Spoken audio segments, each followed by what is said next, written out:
Welcome to Streams of Light. We are studying the Word of God. We are looking at common questions regarding the God we worship. So, in this, we'll look at question 22a. Question number 22 is coming from John 16, verse 13, which reads, "For God so loved the world that he gave his only begotten Son, that whosoever believeth in him should not perish but have everlasting life." So, there is great conflict as to Jesus being begotten. Everyone agrees that he's a son, but what type of son is he? When we say begotten, what do we mean? Many Christians will say that because the Bible says only begotten, well, they say, okay, Jesus Christ was begotten. They will say at birth in Bethlehem, meaning to say he became a son of God at birth. Some will say no, he became a son of God at the resurrection. Okay? Others will say he was begotten in eternity, he was born in eternity, right? So there are these three groups which tug at each other, right? So I want to understand, when was Jesus begotten? That's the whole purpose of this, because the Bible says he was begotten. So that is the purpose of this lesson. So let's dive into it. So let's begin at the beginning. Proverbs 8 verse 22, it says, "The Lord possessed me in the beginning of his way, before his works of old." 8 verse 23, "I was set up from everlasting, from the beginning or ever the earth was." So Jesus was possessed by God, right? Just as we can look at Eve, right? Where was Eve before she came forth from the rib? Well, she was in Adam, right? But the rib had to come out, and then Eve was come forth or begotten. She came out from another being who was already alive. So the Lord possessed me. The Christ was in the Father, so he proceeded forth from him, right? We don't know how it was. It was some mysterious way, but 23 tells us that Christ was set up from the beginning, set up from everlasting, from the beginning. So there was a beginning when he was brought forth. There was this beginning. This was before all creation or the earth, right? And this beginning is so far back that it is virtually everlasting. The days before time. To human minds, it's from everlasting. We can't fathom how long it was, or years, or billions, or trillions, or whatever. We can't fathom all that, because it is from everlasting. It is from the days of eternity, right? So, but the issue was there was a beginning. So let's look at this. Proverbs 8 verse 25 says, "Before the mountains were settled, before the hills was, I was brought forth." So before creation, Christ was brought forth, which means Christ is not part of creation, as we shall see in this text. Let's just read from other versions. The NET, New English Translation, says, Proverbs 8:25, "Before the mountains were set in place, before the hills, I was born." Right? HCSB version says, verse 24, sorry, it's supposed to be verse 25. Let me just change that. Right. So, I was born when there were no watery depths and no springs filled with water. So, Christ was born before creation. He is not created, he is not part of creation, but he was born. Right? So we find New Living Translation says, "I was born before the oceans were created, before the springs bubbled forth with water." So Christ was born before creation. He was begotten before creation. So he's not created. To say Christ was created, that is contrary to Christian to what? To Christianity, because God cannot be created. Right? You can't create divinity. But Christ was born, right? CSB version says, "I was born when there were no watery depths and no springs filled with water." NIV reads, when there was no watery depths, I was given birth. When there were no springs overflowing with water." So it's a consensus, right? Christ was born. When? In the beginning. When is this? It's in everlasting. Right? So this is so clear. There is no doubt about it. The Bible is clear enough evidence. Christ was born in eternity. So Proverbs 8 verse 30, who is actually speaking here? Who is it referring to? Proverbs 8 verse 30 says, Then I was by him as one brought up with him, and I was daily his delight, rejoicing always before him. Rejoicing in the habitable part of the earth, my delight were with the signs of men. So Jesus Christ was as one brought up with him, rejoicing in the habitable parts of the earth. He rejoiced with God in the creation. So this was the real issue here. So let's continue. Hebrews 1 verse 1 up to 4. Now we have moved from Christ being begotten in eternity. We want to look at what really this meant. Hebrews 1 verse 1. God, who at sundry times and in diverse manners spake in times past unto the fathers by the prophets, verse 2, has in these last days spoken unto us by his Son, whom he has appointed heir over all things, by whom also he made the world. So God created the worlds through who? Through Christ. Everything that was created through Christ. So Christ is not part of creation, right? Christ is not part of creation. And if we look at this, Christ was rejoicing in the habitable parts of the earth. Why was he rejoicing? Because through him God created all things. Let's continue. So Hebrews 1 verse 3 says, Who being the brightness of his glory and the express image of his person, upholding all things by the word of his power, when he had by himself purged our sins, sat down on the right hand of the Majesty on high. Notice, Christ is the express image of his person. When you talk about image, you're talking about a likeness. In divinity, there is no imperfections. Christ is the divine being, right? He's the express image of the Father's person. Hebrews 1 verse 4 clearly says, look, being made so much better than the angels, as he has by inheritance obtained a more excellent name than they. So Christ has by inheritance obtained a more excellent name than they. As the Son rightfully inherits the nature of his Father, Christ inherited the divine nature from his Father. So Christ is divine. He's probably called God. And as we shall see in Hebrews, that's actually where it goes. So when he says Christ is a son, we must agree that the Bible actually speaks of other sons. But these are sons by creation. Let's look at this.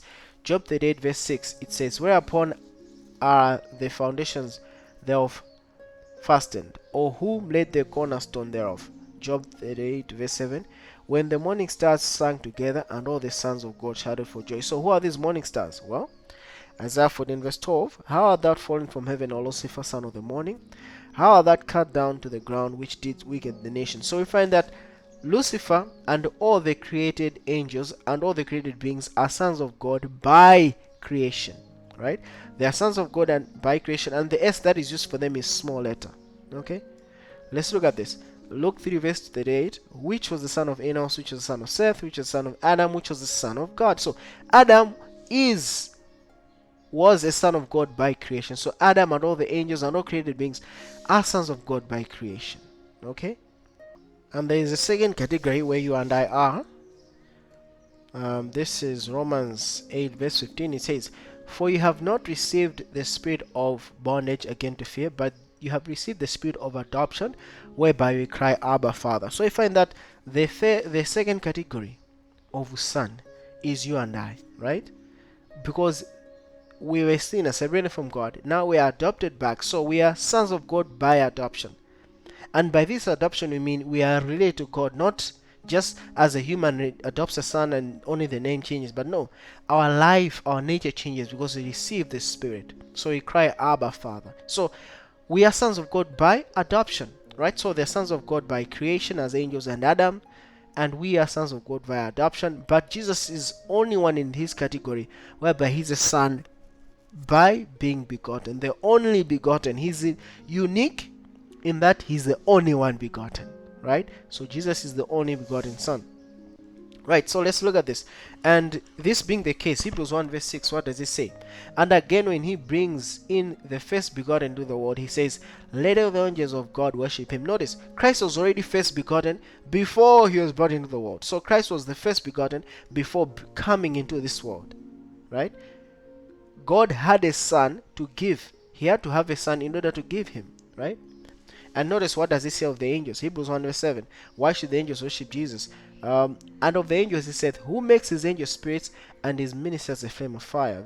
Hebrews 1 verse 8, he says, But unto the Son he says, Thy throne, O God, is forever and ever. A scepter of righteousness is the scepter of thy kingdom. So when God sees his son, who does he see? He sees divinity. He sees God, right? So this is clear that the Son rightfully inherits the nature of his Father. So the Son sits on the throne of his Father. Unto the Son he says, thy throne, O God.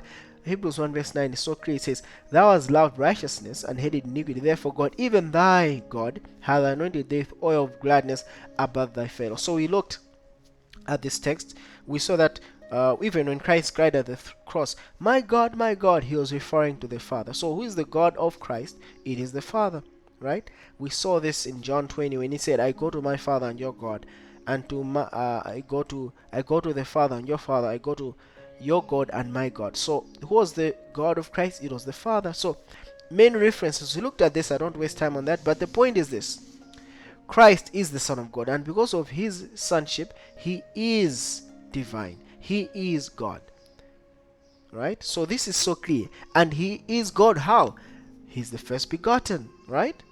So let's look at this one. Was Jesus Christ the Son of God before he was sent into the world? Galatians 4 verse 4. But when the fullness of time was come, God sent forth his Son, made of a woman, made under the law. So God sent forth who? His Son. When? When the fullness of time came. So this was before Bethlehem. Jesus was already the Son of God. 1 John 4:9 says, in this was manifested the love of God toward us, because that God sent his only begotten Son into the world, that we might live through him. So Jesus was already first begotten before he was sent to the world. He was the only begotten. He was first begotten, right? So God had to have a son, a begotten Son, before he was sent into the world. So this is quite clear. This text cement the point that truly Jesus was first begotten in eternity. He was brought forth. He was born. The evidence is just great. Now, coming into Bethlehem. Now, before we come into Bethlehem, there is this prophecy which was fulfilled by Jesus Christ, and it is so beautiful. 2 Samuel 7 verse 12 out to 14. Read verse 12. It says, and when the days be fulfilled, thou shalt sleep with thy fathers, and I'll set up thy seed after thee, which shall proceed out of thy bowels, and I will establish his kingdom. So this is God speaking to David, okay, telling him, your descendant, your seed, shall sit upon the shall establish his kingdom. So God is going to establish the kingdom of David's seed, right? Verse 17 says, he shall build an house for my name, and I will establish the throne of his kingdom forever. Verse 14, I'll be his father, and he shall be my son. If he commit iniquity, I'll chasten him with the rod of men, and with the stripes of the children of men. So God is speaking here to David, telling me, look, when your son is born from your bowels, I'll make that son to sit I'll establish his kingdom, and they shall sit upon the throne. I will be a father to him, and he will be my son. So this is God speaking to David. Was this fulfilled? Well, 1 Kings 4 verse 29, and God gave Solomon wisdom and understanding exceeding much, and largeness of heart, even as the sand that is on the seashore. So God gave wisdom to Solomon. When Solomon was asked so many things, what do you want? Solomon asked for wisdom. And notice, what was this wisdom? 1 Corinthians 1 verse 24 says, but unto men which are called both Jew and Greeks, Christ the power of God and the wisdom of God. So Christ is the wisdom of God. So Christ is the reality of the wisdom that Solomon asked for. Let's continue. So let's look at this. 1 Kings 5 verse 16. Did Solomon actually build God a house? Did Solomon sit upon his kingdom? Was his throne established? Right? These are the things that God has said that he would do to this son of David, right? And God has said he would be to him a father, and this one would be to him a son, right? 1 Kings 5 verse 16, what does it say? It says, the chief, beside the chief of Solomon's officers, which were over the work, 3,000 and 3,300, which ruled over the people that wrought in the work. 1 Kings 6:7 says, and the house, when it was in building, was built of stone, made ready before it was brought thither, so that there was neither hammer nor axe nor any tool of iron heard in the house while it was building. So this was Solomon. He told the people, look, go into the mountain and hew stone. So it was done so perfectly because of the wisdom of Solomon. When they were building it on the site, no hammer or axe was heard. They were just putting the stones together. That's how That's how much wisdom Solomon had. So Solomon did build a house, right? What about what happened to it? 2 Chronicles 5 verse 13. And it came to pass, as the trumpeters and the singers were as one, to make one sound to be heard in praising and thanking the Lord. And when they lifted up their voice with the trumpets and cymbals and instruments of music, and praised the Lord, saying, For he is good, for his mercy endures forever, that then their house was filled with a cloud, even the house of the Lord. Verse 14. So that the priests could not stand to minister by reason of the cloud, for the glory of the Lord had filled the house of God. So God's glory filled this house. So Solomon did actually fulfill this prophecy in part. I'll say that because he actually built the house of the Lord, and God's glory did fill this house. Okay, but look, Solomon was not the actual fulfillment. Jesus was the actual reality, the fulfillment of it. So Luke 1 verse 31. And behold, thou shalt conceive in thy womb and bring forth a son, thou shalt call his name Jesus. Verse 32. He shall be great, and shall be called the Son of the Highest. And the Lord God shall give unto him the throne of his father David. Verse 33. And he shall reign over the house of Jacob forever, and of his kingdom there shall be no end. So you find that the reality was Jesus. Remember, God said, look, I'll give a seed that is from thy bowels, the throne, and I'll establish his kingdom, and I will be to him a father, he shall be to me a son. That's God speaking to David. And now the realities come. The reality is Jesus Christ. Now notice, Luke 1 verse 35. And the angel answered and said unto her, The Holy Ghost shall come upon thee, and the power of the high shall overshadow thee. Therefore also that holy thing which shall be born of thee shall be called the Son of God. So that holy thing shall be called the Son of God, right?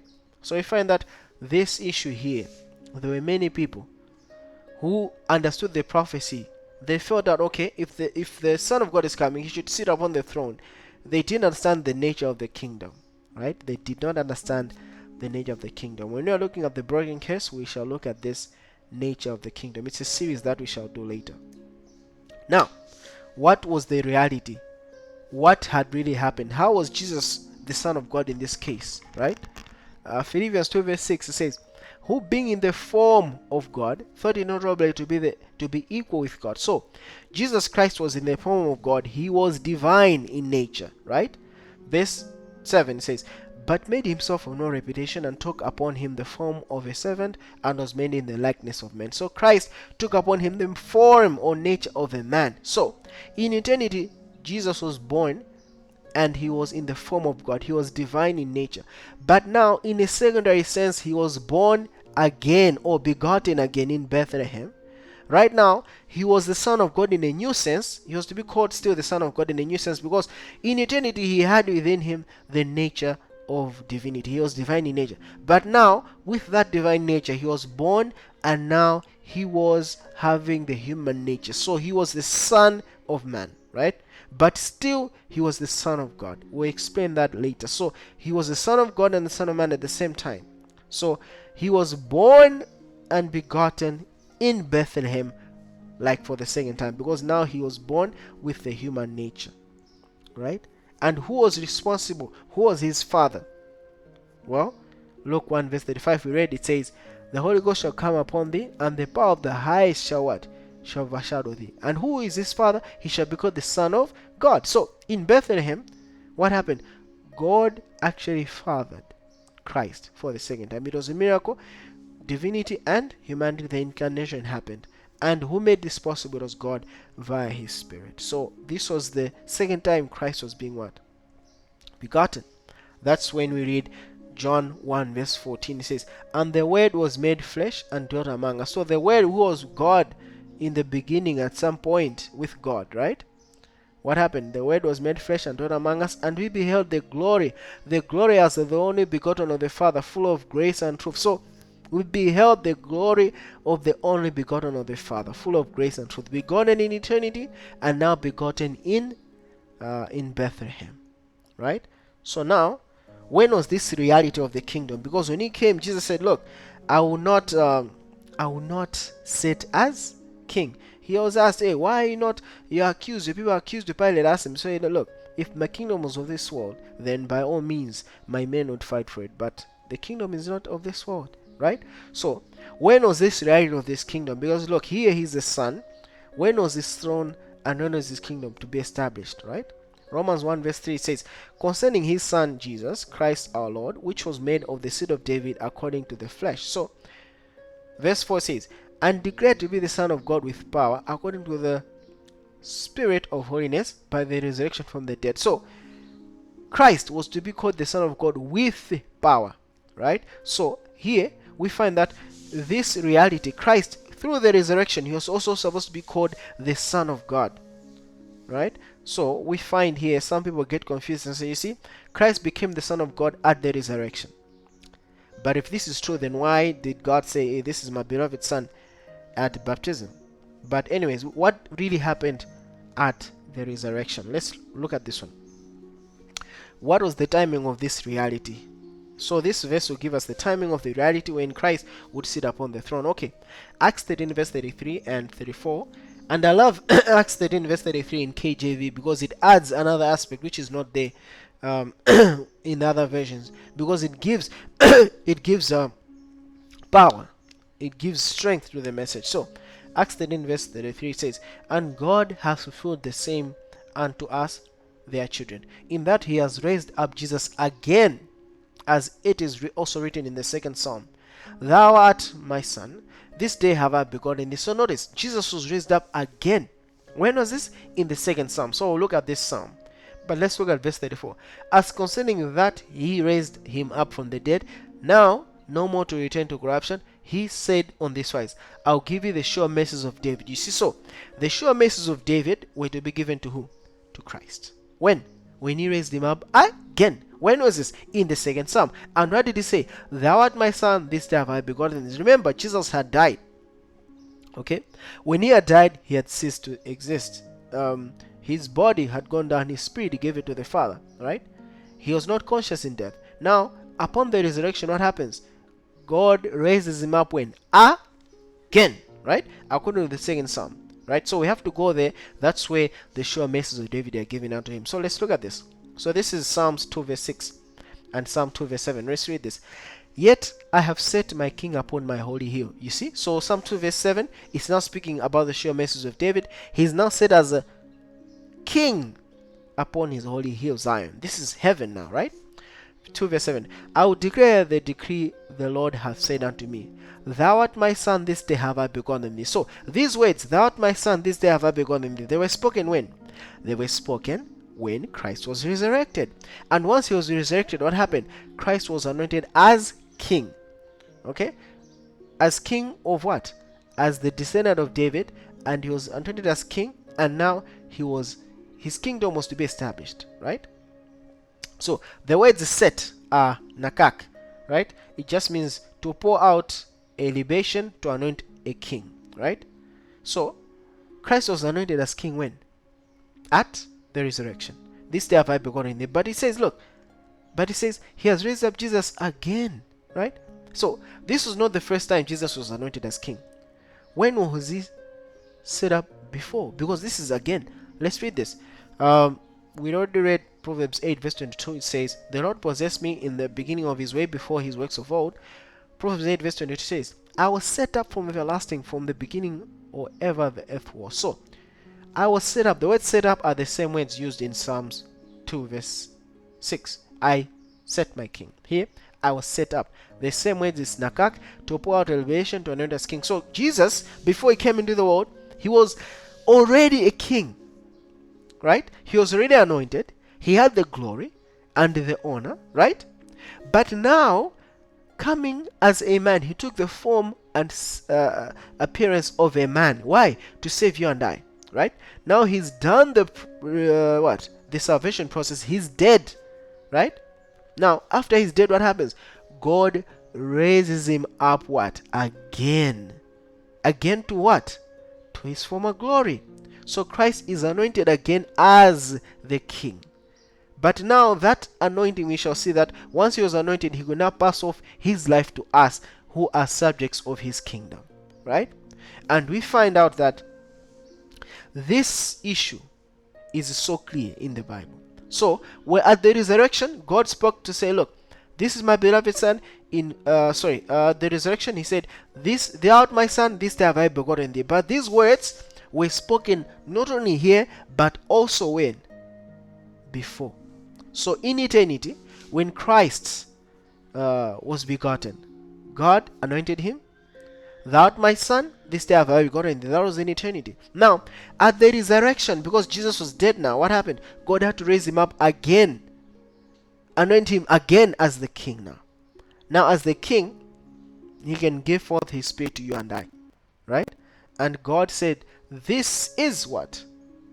My son. This day have I what? Begotten thee. That was done again, right? So this was the issue. Now, is this there in the Bible? Now, look, John 17 verse 5, Jesus said what? And now, O Father, glorify thou me with the glory, and now, O Father, glorify thou me with thine own glory. Let me just read it slowly. I'm so excited. Apologies.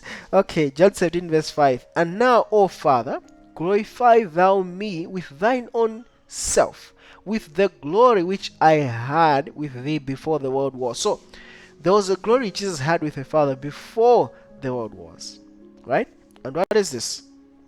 Hebrews 1 verse 5, it says, for unto which of the angels he said at any time, thou art my son, this day have I begotten thee. And again I will be to him a father, and he shall be unto me a son. Notice, the words are being asked here. Which of the angels is God said, look, thou art my son, this day have I begotten thee. That's Hebrews 1 verse 5. These words were not spoken to any angel. They were spoken to who? They were spoken only to Christ. When? In eternity. And again when? At the resurrection. So these words are very clear. So how did Jesus receive his glory? Okay, Hebrews 5 verse 1, what does it say? It says, for every high priest taken from among men is ordained for men in things pertaining to God, that he may offer both gifts and sacrifices for sins. Right? Hebrews 5 verse 5, it says, so also Christ glorified not himself to be made an high priest, but he that said unto him, thou art my son, today have I begotten thee. So Jesus Christ did not glorify himself, right? Remember, he prayed, glorify me with the glory I had with thee before the world what? Was, right? So whatever was going to happen when he received the glory was what was there before the world was. So he said, glorify me with thine own self. So who glorified Jesus? It is the one who said, thou art my son, today have I what? Begotten thee. So these words were spoken at the resurrection, but not only there, but they also spoken to him at eternity, because at the resurrection, that was God doing again what was already there. And when Jesus prayed, he said, look, may you please, O Father, glorify thou me with what? Glorify thou me with thine own self, the glory I had with thee before the world was. Let's look at this. This is interesting. So Acts 2 verse 32 and 33, it says, this Jesus hath God raised up, whereof we are all witnesses. So Jesus was raised up, we are all witnesses of this. And what about this? Verse 23. Well, thereof, being by the right hand of God exalted, and having received with the Father the promise of the Holy Ghost, he have shed forth this which ye now see and hear. Notice, once Jesus ascended, what did God do? God anointed Christ. Christ received the gift of what? Of the Spirit. Now that he had received the gift of the Spirit, he now reigns as a king and as a priest. You see that? He reigns as a priest, and our king. Right? But before eternity, Christ already had this glory. Christ was already the anointed with the Spirit of the Lord. Right? But now this happened when? Again. Let's say this. Is this true?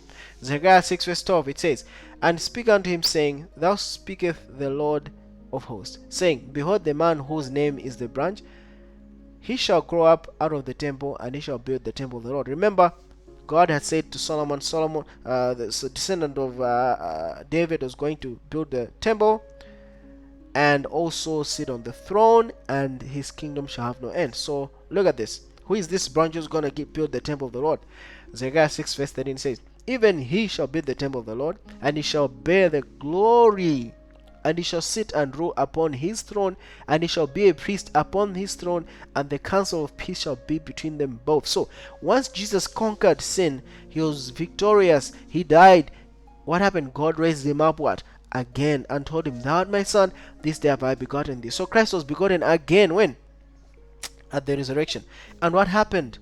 Christ was supposed to sit upon his throne and at the same time be a priest. And what else?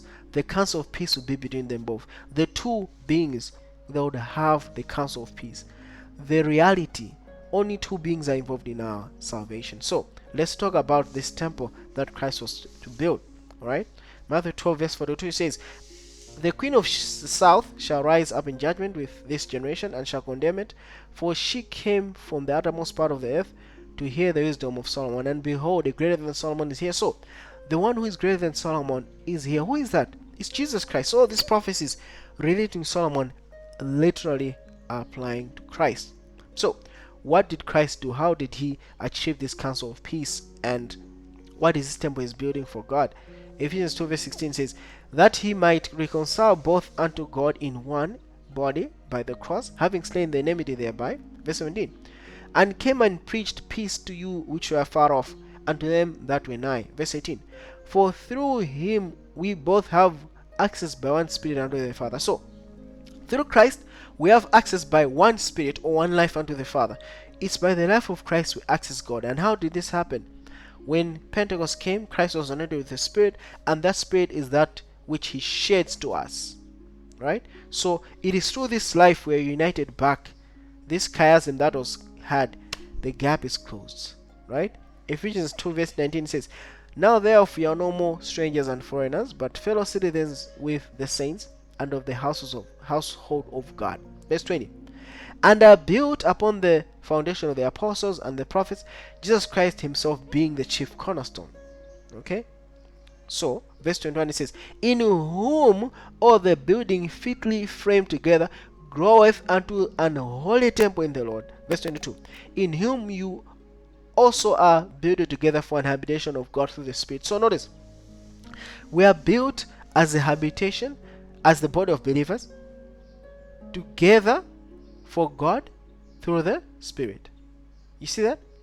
So we are built as a habitation of God through the Spirit. And what happens when the body of believers come together? We are the temple. So Christ is building us as the temple. You see that? So it's so beautiful. As Solomon built a little temple, we are being fit together. As he had these stones fit together, rightly framed, and once he was putting them together, there's no sound of hammer heard, because that showed his wisdom. So too Christ is bringing us all together. All those who are born again are coming to this reality where they approach God through one Spirit, the Spirit of Christ. And by this, what's happening is we are being fit together wherever we are. Wherever the presence of Christ is hewing Christians together. And as they are being healed, Christ will bring us all together. Solomon brought all these stones together and they were fitted together without a hammerhead. So too, Christ is bringing his body together, and it shall come together without any hammerhead. So this is the work of Christ, and we shall look at this more when we look at the broken curse. So let's look at this one. Christ was thrice begotten. Let's read this. Colossians 1 verse 15, 16 up to 17. It says, who is the image of the invisible God, the firstborn of every creature. So Christ is the image. Image means a what? A reflection. So Christ is the image of the invisible God. God, the invisible one, the immortal one, the supreme one, has a son. And this son is Jesus Christ. That's the one who we can see. He's the image of the invisible. He's the firstborn of every creature. Right? He's the firstborn of every creature. So we find that Christ, verse 16, at just verse 15 gives us what does it mean he's the firstborn of every creature. Verse 16 says, for by him were all things created that are in heaven and that are in the earth, visible and invisible, whether they be thrones or dominions or principalities or powers or things. All things were created by him and for him. Verse 17, and he is before all things, and by him all things consist. So it's clear here that he's the firstborn. Everything else came from him. So God created all things through Christ, the image of the invisible God, the firstborn. So he was begotten first in eternity. And then secondly, John 1 verse 14, and the word was made flesh and dwelt among us, and we beheld his glory, the glory as of the only begotten of the Father, full of grace and truth. So we beheld the Word becoming flesh. We saw the glory as the only begotten of the Father. So he was begotten the second time. This time he was born as a man, right? He was still the Son of God because God was his Father, right? That holy thing shall be called the Son of God. So he was begotten the second time, but this time he had humanity in himself. So he was born once in eternity, and he was born again in Bethlehem as a man, right? And the third time, Colossians 1 verse 18 says, and he is the head of the body, the church, who is the beginning, the firstborn from the dead, that in all things he might have preeminence. Look, there were so many people who had resurrected. Moses, Elijah. No, Elijah just went straight to heaven. Okay, there was Moses. There were those who also resurrected at Christ's death. There were those people who were resurrected by all these people, like Elijah had resurrected some men, and there's some other resurrections that Christ did before he died. But all these people, though they were resurrected, right? Though Moses was resurrected going to heaven, all these resurrections depended upon Christ. If Christ had not completed the mission, all these people who were raised, even including Moses, their salvation was in jeopardy. That's why God sent Elijah and Moses to encourage Christ in Mark chapter 9. So Christ is the firstborn from the dead. Remember, at his resurrection, thou art my son. This day thou art begotten. So he was begotten thrice. This third time, he was begotten as now the victorious Christ, the victorious, righteous Christ, the Christ that now which we receive, he's glorified, right?